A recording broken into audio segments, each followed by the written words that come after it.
can even see that she's full. hands. Yeah, she's full of scars. Where she throws, you see, where she throws herself. Even the legs are the same. She throws herself, she gets some hurts. But then, because I don't have another wife, I have to keep trying to do something that will settle me. At least now, you see the way I closed the shop, I'm now working towards doing a pottery. Trying to do something at home. She always used to be in conversions because sometimes they are not able to feed her, and then they are not able to handle her. So most of the times she could have conversions. I could be admitted.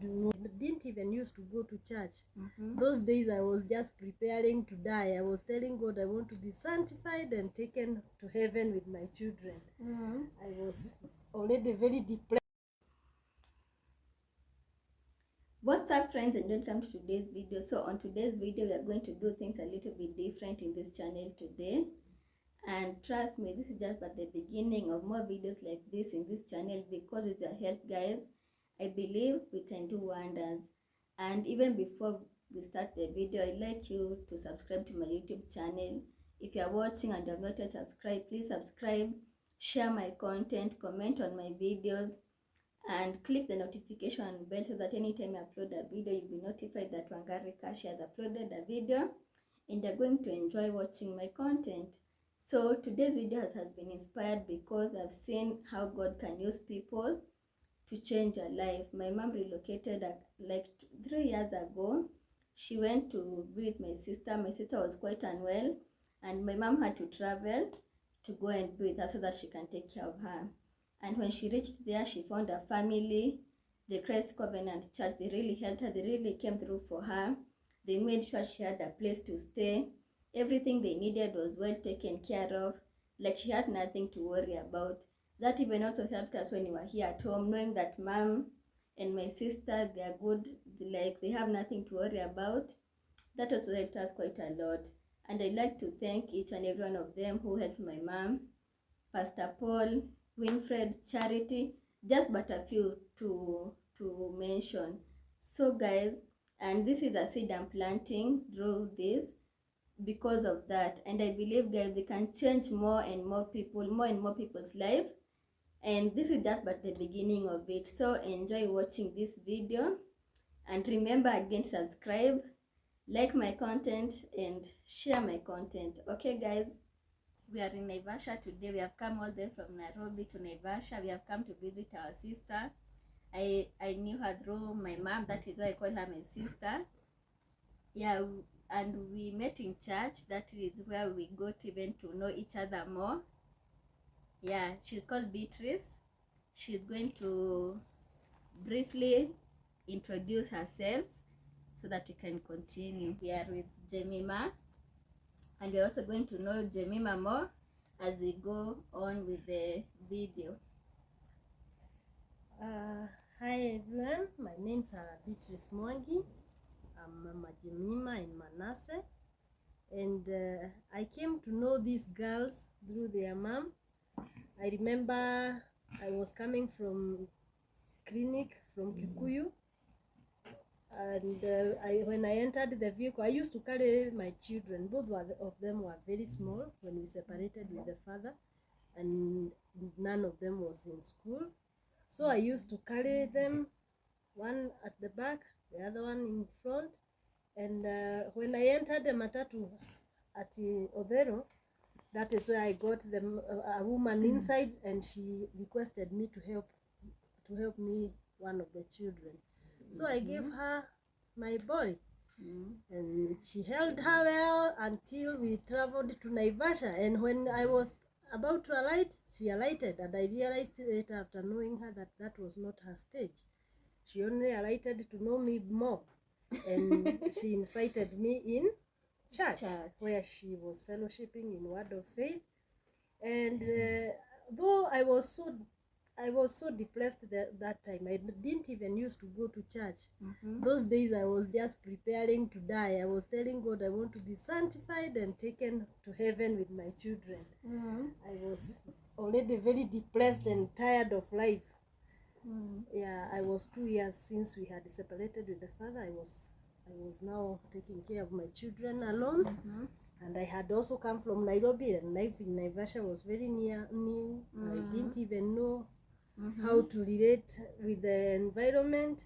I had not even identified a church. And then when she invited me, I took like 2 months before I went to that church. Oh, before you joined the church. Yeah, she invited me, and then I took like 2 months. Then when I came to church, I could not even recognize her. I remember I didn't capture her roots.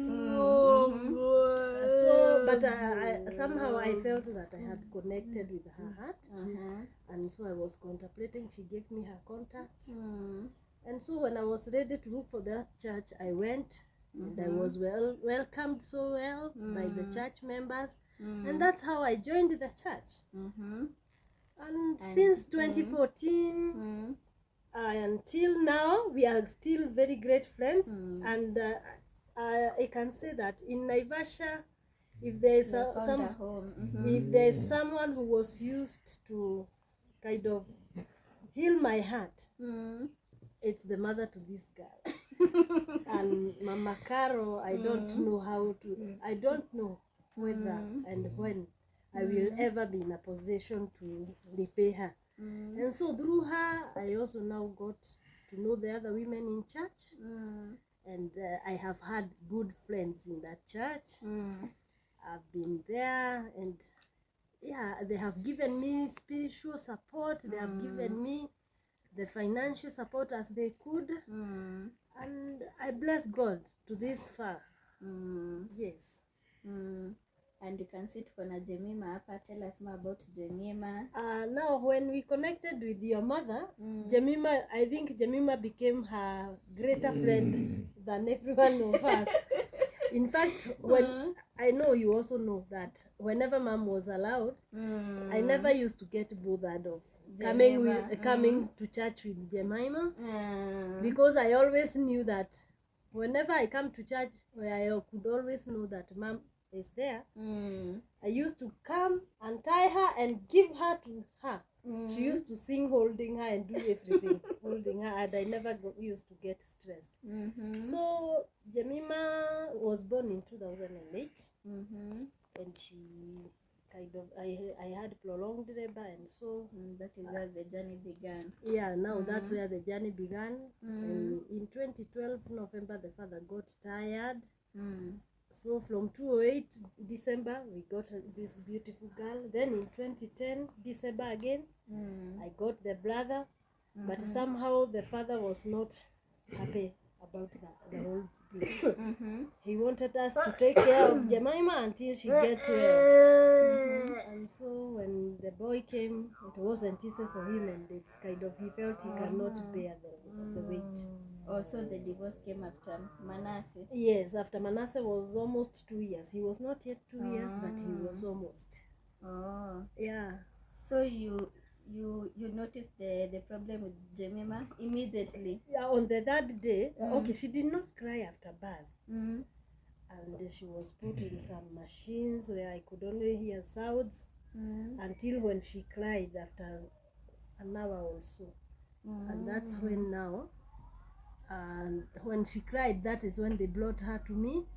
And then the following morning I was discharged. And they didn't even give me any alarm. So on the third day, my baby could not sleep, she could not cry, she could not suckle.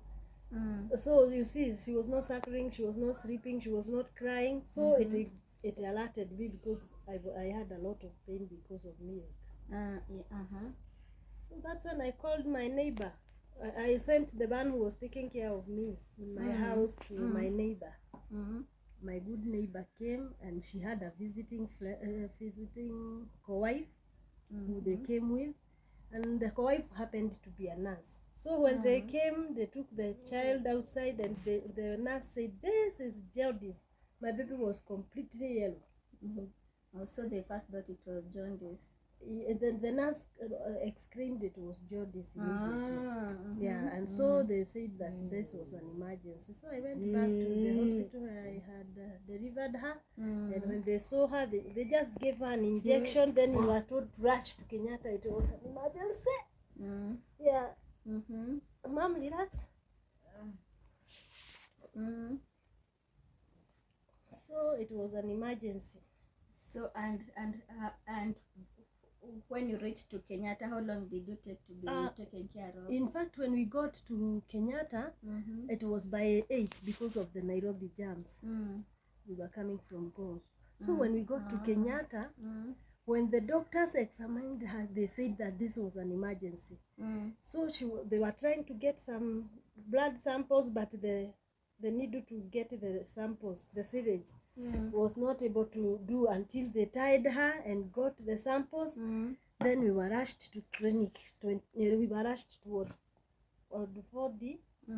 That is where now we began our journey. And she was in the acute.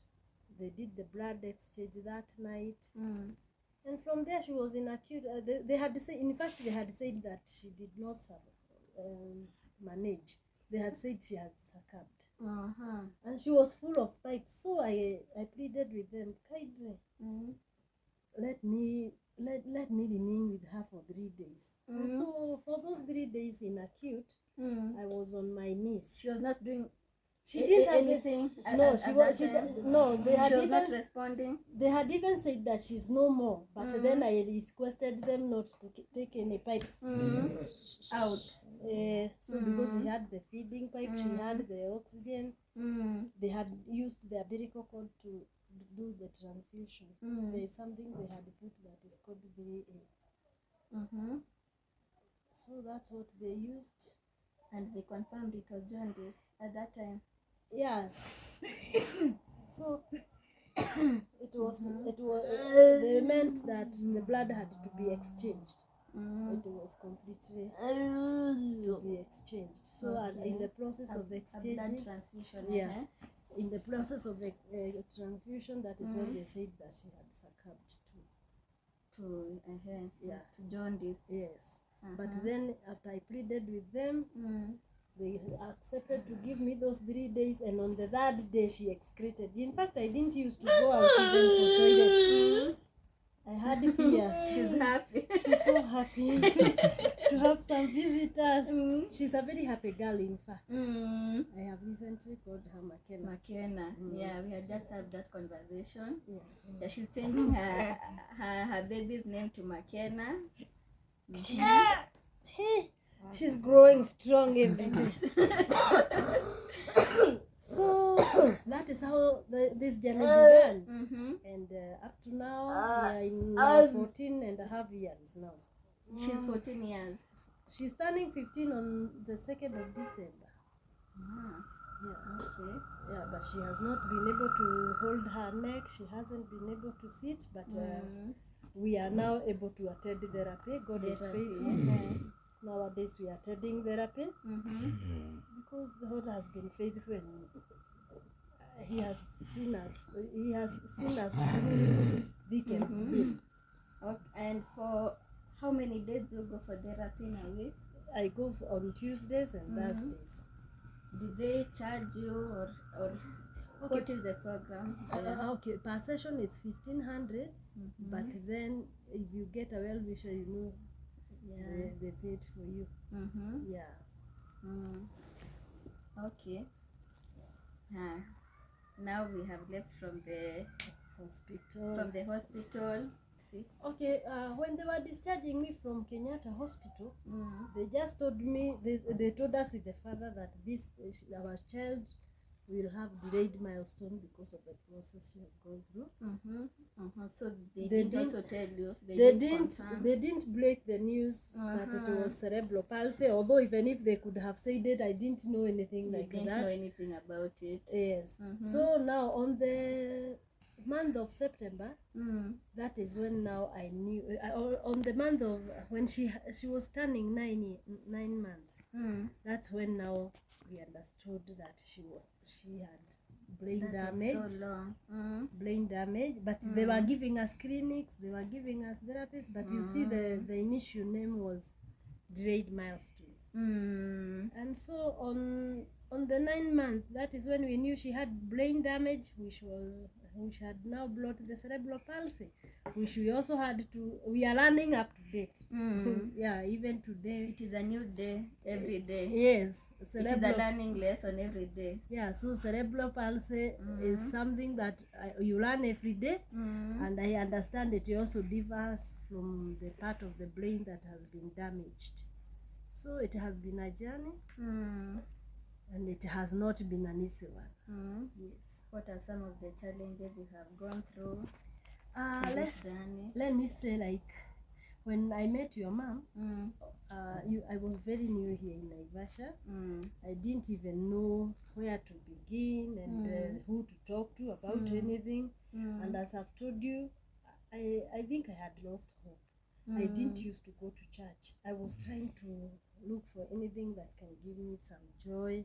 Sometimes I could go to the hotels just to sit with my children to try and get some piece of happiness. That time she was not as big as today. So sometimes I could carry my children on Sundays, go sit under some trees, go, if I hear there is like some noise of some music in a hotel, I just enter where they could not ask. I just look at things, gazing, trying to get some joy. But I thank God when I came to church, I got women who really embraced me, and they were supporting me how they could. And among them, I got a mother in your mom.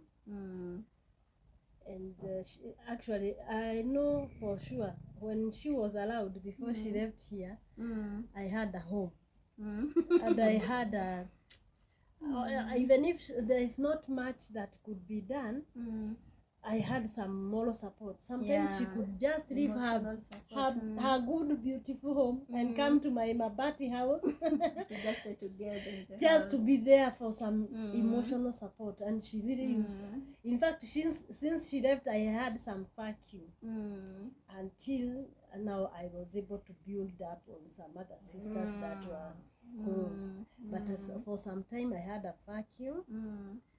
And I thank God that now where she directed me in church, at least I got some sisters. I have some very close sisters now there, and they have been of great support. Yes. Yeah, I can say, like, you see, I was doing business. I've never liked to be idle. Even when I didn't have anything to do, whatever maybe they could give us support, I could go for bananas in the market. I ripen, I take them out. I could clean clothes. If I get a casual job in a garden somewhere, I go. And so I can say that up to this juncture, I have done. At this time when you are going to work, where is Jemima? Okay, now, when I was coming here, now, I had come for the first time in 2012, then I went back. Now in 2014, when I was coming, I had identified a school, a school that deals with these special cases. And so I was taking her in the morning, carrying her on my back. Then she was not as big as now, but then they were not able to handle her. She always used to be in convulsions because sometimes they are not able to feed her. Then they are not able to handle her, so most of the times she could have conversions. I could be admitted mostly, and your mom could come to see me in the hospital. So right now she's not going to school. Yeah, now now this is also another story. After she's been growing, and then I got this place for therapy. Again, I was living where I was living. I was doing my shop, which again was also another stress because customers were fearing to come in the shop because they didn't want to get the some of them could fear maybe I've touched her pieces as I'm changing her, then I sell to them with the same hands. Those are some of the challenges now. Yes, so the shop was not doing well. In fact, I've been in that shop, it has never paid its rent. Yes, the well-wishers through the church women, the Have church been member, supporting you. yeah, that is how I've been surviving. You know, now you will not go loud telling everybody your challenges, but whatever they could give, I pay the rent, you get the stock, you eat. Some of it is spoiled. Customers are fearing to buy from your place. And it has been a journey. And recently, I also tried, and it was enlarged through still well-wishers, but then I realized that the business is not supporting itself, and I'm not also able to give my whole self to it as I used to do before, because of the care. The taking care of Jemima is intensifying every day. Because she's growing big. Yes, and also getting somebody to live the business with and be faithful is also another challenge. Getting somebody to look after her. You get somebody after 2-3 days, they tell you, hey, this job is too much for me, I cannot handle it. So I have finally closed the shop. So now, when I got this place for therapy, because I got it last year, early last year, when I got this place for therapy, I shifted from now the shop, and that is how I got myself into this house, which is just nearby. So it has been a journey, and now we are able to go for therapy because you know, yeah, when I was coming from the shop, you know, it was now from town to here, I had to board a matatu. So when I used to board the matatu, the PSV vehicles, when I alight trying to carry her, she flies on my back. I scream. You can even see when you're trying to feed her, it is a struggle. Yeah, now carrying her on my back even today, I have to be near something so that if she flies on the back, I try and hold her here on my back and bring her out of the bag. So sometimes you can take even 30 minutes trying to carry her on my back so that we can move out. So here I thank God, because when I got this house, it's just near the therapy place. You just put on the wheelchair. Yeah, I put her on the wheelchair, which the wheelchair is also another miracle. Yeah, it is a new wheelchair. Yeah. I have people have also been trying to help me get. If you hear of somebody who had a wheelchair, maybe they had somebody who is deceased and the wheelchair is there, they give you, you try to make it. So, and even now what she has is not also her size, it's smaller than her. Yeah. So we are still on the journey to get a proper seat. I can't even feed her. You see, she broke it. I can't still feed her. So God has been using, I can say, the journey has not been easy. I have even fed from the dustbins. You know, you won't go screaming your problems. If I give you 1,000 this month, I don't care what you do with it. And so maybe it will cater for the medicine, it will cater for the diaper was a luxury before. We used to use clothes. Mom knows. Every time I could give mom the baby, we used to love the two of us. You know, she used to do shopping when she was living here, then bring it to me, and then she also started the church women. They were also supporting every month. You see, if they give you that, the little amount they give you, you have to decide it's medicine or yes. So she's also normally on medication. Yeah. Oh yes, we are on anti-conversions. So we are taking anti-conversions, and yeah. So the life has been like from medicine to diaper. You see, like now, I thank God I got a bladder. I didn't have a bladder before because we were not using this kind of food. We were bleeding, but we thank God through therapy.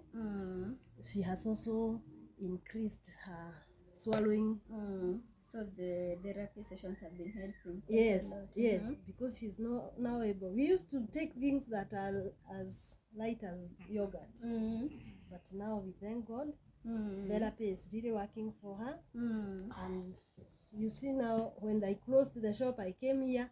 I'm trying to do what I can do This for is the also living. a good place, yeah. Yeah, so if I can be able to okay, it's not my place still. If the owner comes today and tells me I need my place, I don't know. I don't know.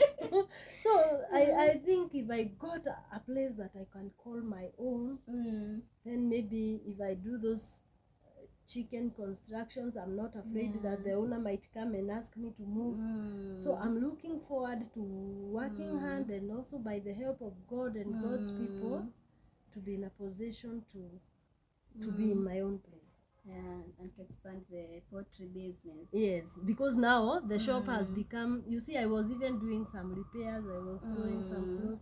But now when again I used to come from town to the therapy, when I realized that carrying her after I alight from the matatu is hectic, I decided I will not be untying her from the back. So I could turn her the way she is now, from the back to front.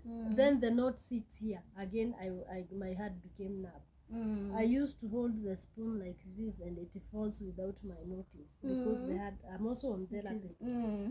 Even as we are speaking, I'm also on therapy. But I thank God so much because that of is another challenge. Yes. I thank God so much for everyone who has ever come my way, in whichever way. But the journey is still tough.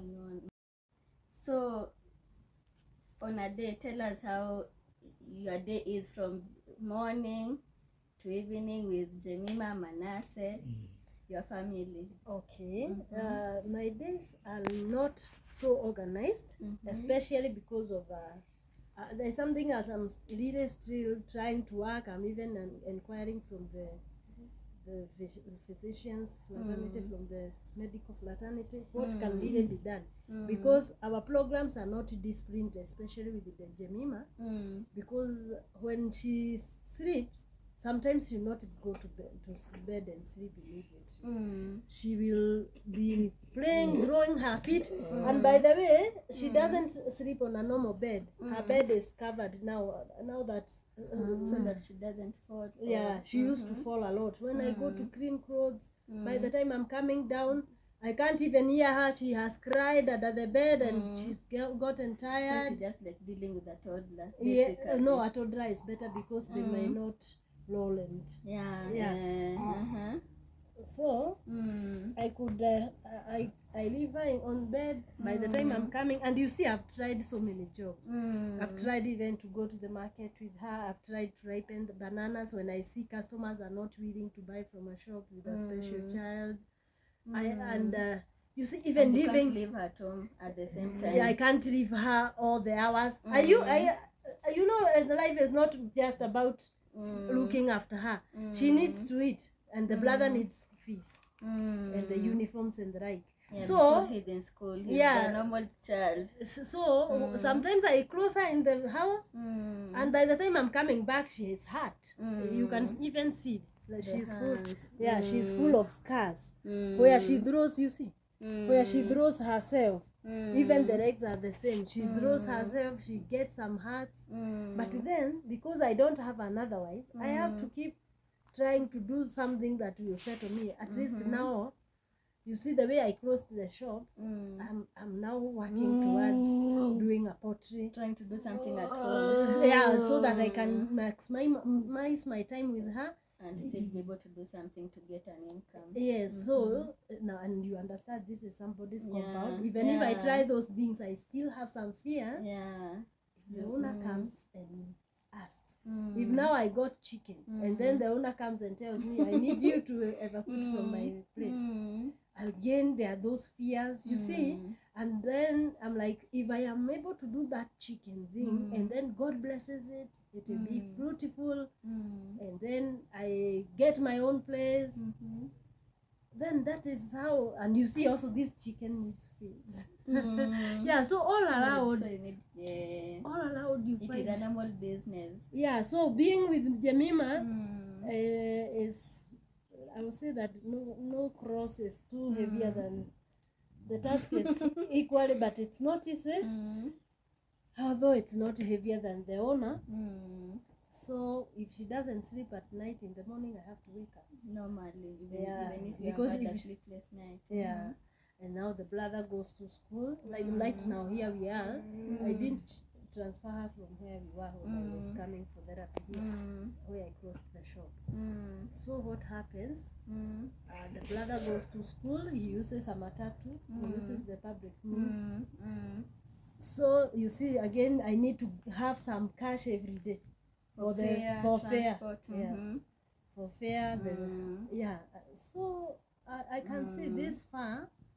It has only costed God and the good people of goodwill. And I'm appealing to God to do as God, because I have seen Him do. You see, even when I have been a friend to Mom and the other friends, it's not a free problem you go speaking to people. And now that I am a God believer, I also have to believe God for some things. For miracles. So I've lived by miracles. Even when the business is not working, you don't want to sit in the house idle. You don't want to be stressed. So I try to do whatever can occupy my day. And even now, like now I have a cabote. So I'm trusting God it's gonna increase. Because I have a compound, I am trusting God that it's gonna increase and be fruitful. And then the chicken, I'm trusting God to get the feeds. I still go to the people's dusty bins where I was living to get some food for the animals. So I'm trusting God. If I'm able to stand, if I'm able to stand on my 2 feet, I can be very grateful. Yes. And you know, we are so many. We also have a group, and when you look encouraged, everybody will be telling you about their problems, thinking that you are better. Just because I chose the joy of the Lord to be my strength. Especially now when Mom came to my life and she was able to bring me back to church. Those days I used to contemplate, like I can do something, then we all die. But now Mom came when I was also almost in the verge of giving up, and my spiritual life was restored.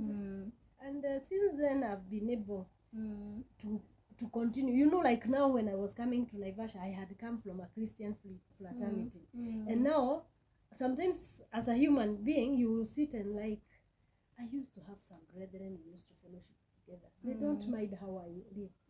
Nobody knows whether I got in a man's hands. Nobody knows whether I got depressed.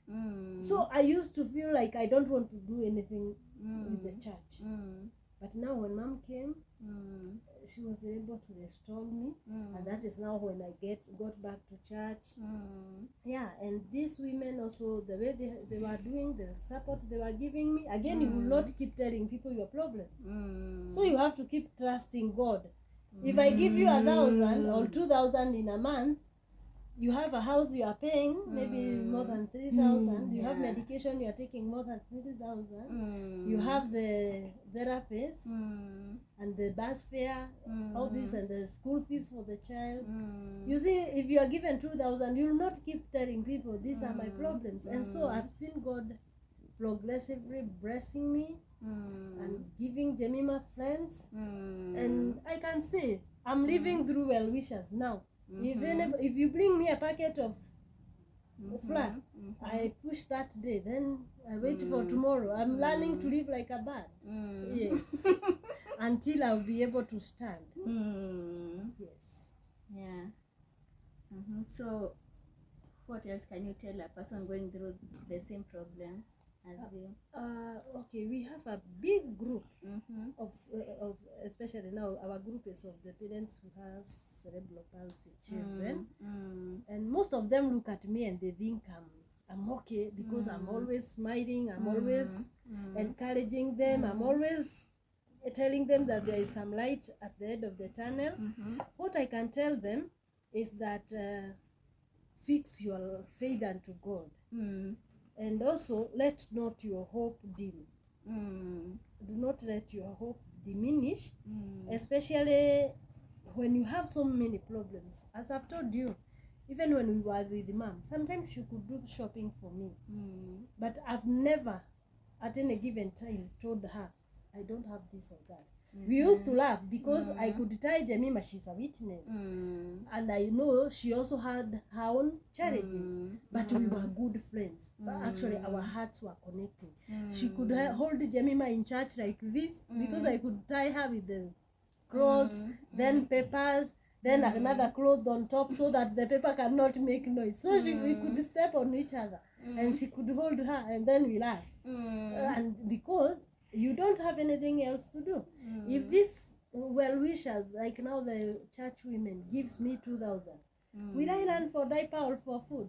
Will I run for diaper or for medication? So the priorities always overcomes the needs. The needs always overshadow the income, the well-wishers income. Yes. And it has not been easy. So even today I'm trusting God. If I could, you see, like now this hand, even to turn it back that way, because it got a problem for me. Even at night when I have an opportunity to sleep, it takes me a lot of time because of it's so numb. It's so numb. It has since I stopped now carrying her for a long distance. Now I have been through therapy, and I'm also looking forward. If I get fats, I will go and check whether the heart has another problem because it's so painful. Yeah. So all what I can say is that this is a journey, and I tell parents it's a journey, and you have to make yourself hopeful. Yes. You have to be hopeful for everything to be good. Otherwise, if you lose hope, you'll be depressed and you stress your child. Yes. How about your partner? Has he ever reached out? Oh, it's just recently. I think I sent mom the message he sent me, and he did hi. Now he said who he is, and he addressed me, Mama the children, and also he said, this is Baba, the children's name. And I was like, this is my 11th year. In fact, I'll be 11 years since we separated on November 18. And so I'm like, he has never reached out. He has never known how we live. I'm wondering what could be happening in his life, of which I'm not interested in. Actually, I forgave him and I moved on. I wouldn't like anything to do with him. I wonder how he thinks he is the father to the children after 11 years. Yes. So I'm so happy that God has given me some hope. Every day it's a hopeful day for me. Yes. I'm going to put Mama Jemima's number. You can reach her for any contributions you have, for any support that you can give her. We do appreciate a lot. Even for those who have been helping her, we appreciate on her behalf as well. Continue doing that for her, and even just calling her and giving her some encouragement, it will go a long way. So continue doing the same. I'm going to put her number on the screen. Reach out for anything. Yeah, and God is going to do great. We believe and trust in him. And as you have heard, guys, that has been her journey for the 14.5 years she has been with Jemima together with her son. I'm so happy we have found her today. We have visited her. We have found them. They are doing okay. Yeah, always remember to be your neighbor's keeper. Call your friends. Remember them. Yeah, and I'm going also to put Mama Jemima's number on the screen. Call her for encouragement. Encourage her, and be a blessing also to her life. Ask her how she's doing. She has a lot of needs, as you have heard. Jemima is a special child, and she's also a blessing to her life and to everyone's life around her as well. So remember to be a blessing to her life. Call her, reach her out. Yeah, and we do appreciate for those who have been supporting her. continue supporting her. God will bless you, and we will also be checking up with her from time to time. We'll also be going to therapy with Jemima from day to day, once in a while. Yeah, guys. So thank you for reaching to this point. Be blessed.